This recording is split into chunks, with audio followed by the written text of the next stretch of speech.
यहाँ तक हमने इसके डिफरेंस कर लिए, मैकेनिज्म ऑफ एक्शन कर लिए। अब इसको ना थोड़ा सा मैं अलग करके पढ़ा देता हूँ आपको। पहले बेंजोडाज़ेपीन को उठा लेते हैं, ठीक है। अब बेंजोडाज़ेपीन जो है, बेंजोडाज़ेपीन वो क्या है, हमारे पास 3 तरह की होती हैं। कितनी तरह की होती हैं? शाबाश, 3 तरह की होती हैं। एक हमारे पास होती है शॉर्ट एक्टिंग, फिर हमारे पास होती है इंटरमीडिएट एक्टिंग, फिर होती है लॉन्ग एक्टिंग। ये क्लासिफिकेशन आपने मस्त याद करनी है, ठीक है। और कोई चीज़ याद हो ना हो, ये आपको आनी चाहिए। Intermediate acting, short acting, intermediate acting, long acting. अब शॉर्ट एक्टिंग में एग्जांपल कौन सी आ जाती है? ट्राइजोलैम आ जाते हैं। अच्छा, ये आपने याद रखें, ये जो होती है ना बेंजोडाइज, इसके एंड पे या तो जुलैम आता है या जपैम आता है।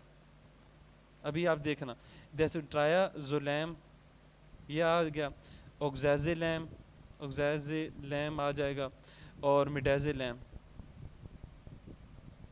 बेशक आप सारी याद ना करें मिडाजिलैम, आपने कैसे याद करना है? टॉम से याद करना है। क्या? टॉम। टॉम इसका शॉर्ट एक्टिंग के लिए, टी से ट्राइजोलैम, ऑक्जेजोलैम, एम से मिडाजोलैम, ठीक है। फिर आपने इंटरमीडिएट के आपने याद रखना है ए एल। ए एल से क्या बनता है? ए से बन गया अल्प्राजुलैम। देखो जुलैम आ रहे अभी तक, अल्प्राजुलैम, सॉरी रिजल्ट चला गया, अल्प्राजुलैम, ठीक है। और ए से हमारे पास एल से हमारे पास आ जाते हैं लुराज़ेपैम, लुराज़ेपैम, ठीक है। फिर हमारे पास लॉन्ग एक्टिंग है, उसमें हमारे पास आ जाते हैं डियाज़ेपैम। डियाज़ेपैम बहुत इंपॉर्टेंट है, ये आप काफ़ी जगह पे देखोगे इसको, ठीक है।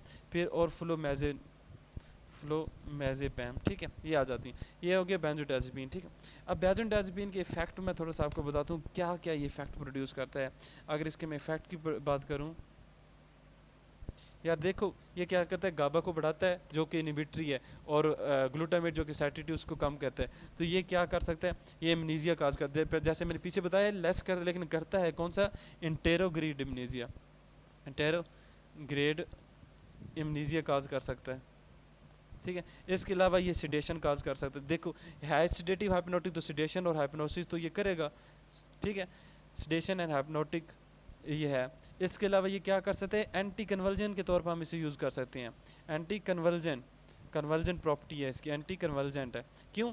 अब देखो कन्वर्जन तब होती है जब एक्साइटेड सिग्नल बहुत ज़्यादा मसल बार बार कॉन्टैक्ट कर रहे हो, तो हम उस कन्वर्जन को कैसे प्रिवेंट कर सकते हैं? उसको स्लो डाउन कर देते हैं, एक्साइटेटी को कम कर देते हैं, इनहिबिटरी को ज़्यादा कर देते हैं, न्यूरोट्रांसमीटर को। और इसके अलावा एनेस्थीसिया के तौर पर, एनेस्थीसिया क्यों देते हैं? क्यों? वही बात कि इनहिबिटरी जब बढ़ जाएगा तो दो न्यूरॉन के दरमियान एक्शन पोटेंशियल मूव नहीं कर सकेगा, तो उनका तो उसके एक्शन पोटेंशियल स्लो हो जाएगा, तो जिसकी वजह से क्या होता है, वहाँ पे सिग्नल ट्रांसफ़र नहीं हो सकते, तो एनेस्थीसिया पेन जो है ट्रांसफ़र नहीं होगा, तो एनेस्थीसिया हो जाएगा, ठीक है। अच्छा ठीक है, इसके जो है यूजेस की बात करें तो यूज़ में क्या आ सकता है? ये पहली बात ये है कि एग्जाइटी रिलीव करता है। क्या कहता है? एग्जाइटी, देखो ना सिडेटिव है, एंग्जियोलाइटिक है, ठीक है।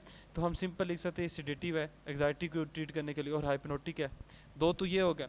अब एग्जाइटी में हमारे पास कौन कौन सी आ जाती हैं चीज़ें? एग्जाइटी में हमारा पैनिक अटैक आ जाता है किसी को, ठीक है, उसमें हम यूज़ कर सकते हैं। अच्छा, इसके अलावा कोई फोबिया है उसमें उसको ट्रीट कर सकते हैं, या किसी को परफॉर्मिंग एग्जाइटी है किसी परफॉर्मेंस की, ठीक है, उसको हम ट्रीट कर सकते हैं। या हमारे पास जनरलाइज एग्जाइटी डिसऑर्डर होते हैं, GAD, उसमें हम दे सकते हैं। अब ये हो गया। इसके अलावा हम स्लीप डिसऑर्डर में जो है ना, स्लीप डिसऑर्डर हो सकते हैं, किसी को स्लीप सही नहीं आ रही उसके लिए दे सकते हैं। और सीज़र है किसी को आ रहे हैं, सीज़र को मैंने बताया कि सीज़र में बार बार मसल कंटैक्ट करता है, तो हम क्या करते हैं? उसको रिलैक्स कर देते हैं, उसको इनहिबिटरी रिस्पॉन्स के ज़रिए स्लो डाउन कर देते हैं, ठीक है। सीज़र में यूज़ कर सकते हैं। और फिर मसल, जैसे सीज़र कोई मसल ऐसे कंट्रैक्टेड स्टेट में पड़ा है, उसकी स्पास्टिसिटी है या रिजिडिटी है, स्पास्टी सिटी में यूज़ कर सकते हैं, उसको रिलैक्स कर देगा मसल, तो एज ए मसल रिलैक्सेंट है, ठीक है। अच्छा ठीक हो गया, अच्छा ठीक हो गया। इसके अलावा हम जो है इसके एडवर्स इफेक्ट की बात कर लेते हैं। एडवर्स इफेक्ट में क्या क्या आ जाते हैं? देखो यार सिंपल सी बात है, एडवर्स इफेक्ट में क्या आ जाएगा, आपने एक याद करना, ABCDE, मैंने आपकी आसानी के लिए ये बनाए। ए से ये टैक्सिया काज कर सकता है, मतलब इतने ज़्यादा मसल रिलैक्स कर सकें कि वो बंदा चल ही ना सके, ठीक है, टैक्सी हो सकता है। बी से बिहेवियर डिस्टर्बेंस हो सकती है, बिहेवियर डिस्टर्बेंस हो सकती है। मेरी राइटिंग को नहीं आपने देखना, बस वर्ड सुनो, बिहेवियर डिस्टर्बेंस, ठीक है। सी से क्या हो सकता है? ज़्यादा कर देंगे, बहुत ज़्यादा डिप्रेस कर देंगे तो बिल्कुल सिग्नल नहीं होगा, तो क्या हो सकता है? कोमा हो सकता है, कोमा हो सकता है। इसके अलावा क्या हो सकता है? कोमा कोग्निशन, कोग्निशन जो होती है समझ बूझ वो इम्पेयर हो सकती है, कोग्निशन इम्पेयरमेंट हो सकती है। डी से आपने याद रखना है कार्डियोवैस्कुलर एंड रिस्पिरेटरी डिस्परेटरी सिस्टम को डिप्रेस कर सकता है, ठीक है, डिप्रेशन हो सकती है। और सीएनएस भी डिप्रेशन हो सकती है, ठीक है, सीएनएस डिप्रेस हो सकता है। और इसके अलावा ई से रेक्टाइल डिसफंक्शन, इरेक्टाइल डिसफंक्शन, ठीक है, ये काज कर सकता है। अब बारबीट्रेट्स की बात कर लेते हैं। बारबीट्रेट जैसे हमने पहले पढ़ लिए बारबीट्रेट्स, बस उसकी थोड़ी सी क्लासिफिकेशन यूज़ थोड़ा सा ना अलग करके कर लेते हैं। बारबीट्रेट्स का मैंने मैकेनिज्म हर चीज़ आपको पीछे करा दी पिछली वीडियो में। ये भी हमारे पास 3 तरह के होते हैं, वो थे शॉर्ट एक्टिंग, लॉन्ग एक्टिंग और इंटरमीडिएट। लेकिन यहाँ पे हमारे पास है अल्ट्रा शॉर्ट एक्टिंग और शॉर्ट एक्टिंग और लॉन्ग एक्टिंग, तो इसमें इंटरमीडिएट नहीं है, याद रखना आपने, ठीक है। अच्छा, इसमें हमारे पास जो है एक ही का आप एग्जांपल याद कर लो, बेशक आप ज़्यादा ना याद करो। अल्ट्रा जो हमारे पास शॉर्ट एक्टिंग है उसमें आ जाते थायोपेंटिल आ जाते, थायोपेंटिल आ जाता है।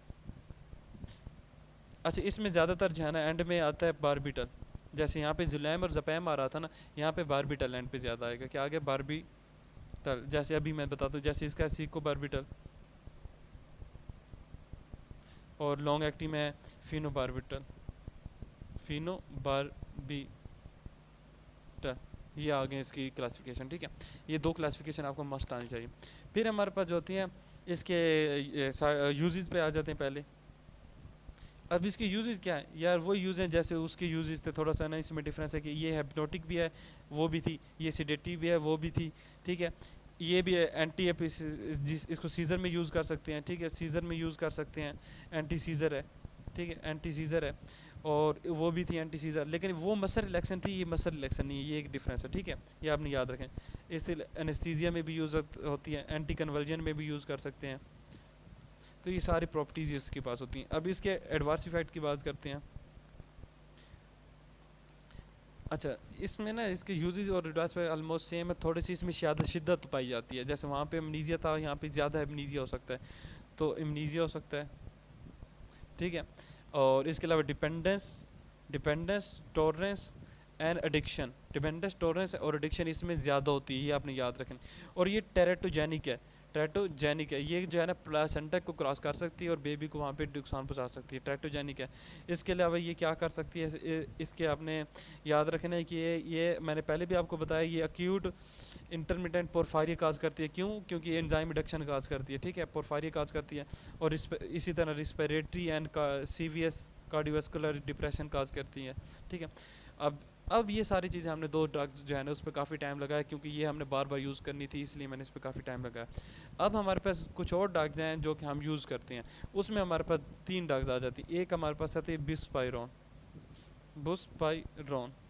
अब ये बुस्पाइरोन क्या चीज़ है? ये हमारे पास क्या है, ये जो होते हैं ना सेरोटोनिन रिसेप्टर होते हैं, H5HT रिसेप्टर होते हैं, ठीक है, रिसेप्टर, सेरोटोनिन रिसेप्टर को कहते हैं 5HT रिसेप्टर। उन पे ये क्या है? पार्शियल एगोनिस्ट है, वहाँ पे क्या है? पार्शियल एगोनिस्ट है। कुछ पार्शियल एगोनिस्ट पे भी कभी एक्ट करती है एज ए, और कभी कभी ये एंटागोनिस्ट के तौर पे भी एक्ट करती है, पार्शियल एगोनिस्ट और एंटागोनिस्ट, ठीक है। एक ये है, और इसके अलावा ये क्या कर सकती है, ये एक तो ये काम कर सकती है, दूसरी ये डोपामीन के लेवल को बढ़ा सकती है, डोपामीन के लेवल को क्या कर सकती है? बढ़ा सकती है। इसलिए हम इसको क्या कर सकते हैं, कुछ डिजीज़ में ट्रीट कर सकते हैं जहाँ पे हमें डोपामीन बढ़ाना होता है, ठीक है, ये हमारे पास होगी। अच्छा, फिर ये आपने याद रखना है कि ये किस तरह बढ़ाती है? D2 रिसेप्टर पे लगती है, D2 रिसेप्टर जो होता है ना डोपामीन, तो ये सेरोटोनिन और डोपामीन 2 रिसेप्टर पे क्या है? पार्शियल एगोनिस्ट है। तो ये बुस्पाइरोन क्यों इंपॉर्टेंट है? क्योंकि आपने पीछे जो पढ़ा था ना बेंजोडाज़ेपीन, और वो स्लीप तो इंड्यूस करते हैं, हिप्नोटिक है, लेकिन उसमें एक मसला है।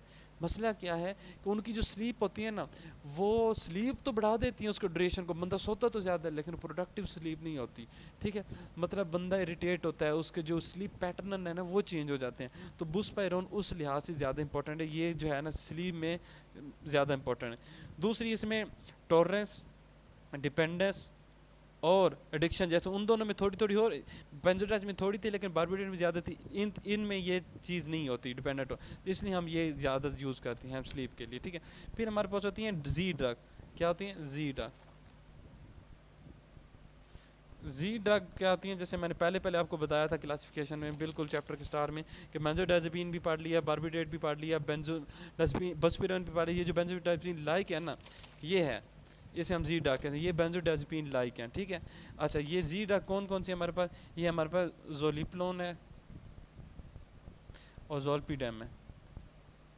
एक और भी ड्रग है जिसका हम एजीपैक्लोन कहते हैं, स्पेलिंग एजीपैक्लोन, स्पेलिंग देख लें एजीपैक्लोन की, ठीक है, एजीपैक्लोन।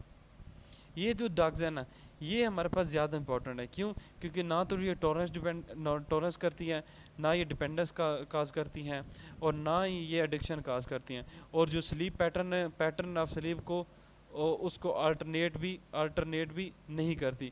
इसके अलावा ये है जो है, जैसे वो बेंजोडाज़ेपीन थी ना, फ्लोमेज़ानिल उनका एंटागोनिस्ट था, तो इसका भी फ्लोमेज़ानिल ये NIIL है, फ्लोमेज़ानिल जो है ना, उससे भी ये क्या हो जाती है, एंटागोनिस्ट है, इसका होता है, एंटागोनाइज हो सकती है, ठीक है। तो ये इनको हम कंट्रोल कर सकते हैं, ये ज़्यादा इंपॉर्टेंट है इस लिहाज से। और इसके अलावा एक और ड्रग है हमारे पे, ये जी ड्रग, जैसे मैंने पीछे शुरू में बताया था कि मेलाटोनिन होता है जो नींद काज करता है, तो हम ऐसी चीज़ देंगे जो मेलाटोनिन के लेवल को बढ़ा दें। तो मेलाटोनिन एगोनिस्ट है, मेलाटोनिन एगोनिस्ट है। अब मेलाटोनिन एगोनिस्ट क्या है? जो मेलाटोनिन के तौर पर एक्ट करते हैं, तो वो मेलाटोनिन जैसे नींद करता है, ये भी नींद काज करते हैं, ठीक है। इनमें भी डिपेंडेंस टॉलरेंस ये सारी चीज़ें नहीं है, तो इसलिए ये ज़्यादा अच्छी ड्रग्स हैं। अब जितनी भी इन्हें ड्रग्स बताऊंगा उनमें डिपेंडेंस टॉलरेंस एडिक्शन ज़्यादा नहीं होती, ठीक है। इसमें हमारे पास आ जाते हैं रिमेल्टियन और टेसिमेल्टियन। इसके अलावा हमारे पास और एक ड्रग्स होती है जिसको कहते हैं हम ओरेक्सिन एंटागोनिस्ट। अब मैंने बताया था ओरेक्सिन क्या कहता है, जगा के रखता है ओरेक्सिन। तो हम क्या करेंगे, ओरेक्सिन एंटागोनिस्ट दे देंगे ताकि वो जगा के ना रखें। तो जगा के नहीं रखेंगे तो क्या आ जाएगी, नींद आ जाएगी। तो ये नींद के ट्रीटमेंट के लिए ये 3 फेमस ड्रग्स हैं, तो जो कि ना टॉलरेंस करती हैं, ना डिपेंडेंस करती है, ना एडिक्शन, ठीक है। ओरेक्सिन एंटागोनिस्ट का नाम क्या है, सोवोरेक्सेंट। तो यहाँ पे हमारा चैप्टर कंप्लीट हो गया। होप्स आपको वीडियो अच्छी लगी। इंशाल्लाह नेक्स्ट वीडियो में नेक्स्ट चैप्टर के साथ मिलते हैं। Thank you. अच्छा, यहाँ पे ना ख़त्म करने से पहले दो आपको MCQs इस चैप्टर की ज़्यादा इंपॉर्टेंट बता देता हूँ।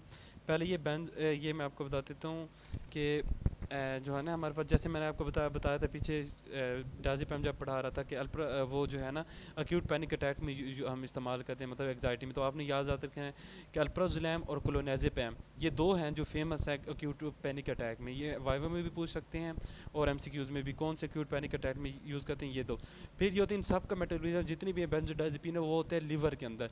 दो होती हैं जिनका लिवर के अंदर नहीं होता, तो वो उनको कहते हैं आउट लिवर। तो ओ से आपने याद करना है, ओ से ये क्या है, ऑक्सीजेपेम, और एल से लोरेज़ेपम। ऑक्सीजेपेम एंड लोरेज़ेपम ये दो हैं जिनका मेटाबॉलिज्म आउटसाइड द लिवर होता है, बाकी सब का लिवर के अंदर होते हैं। तो ये काफ़ी दो फेमस MCQs हैं।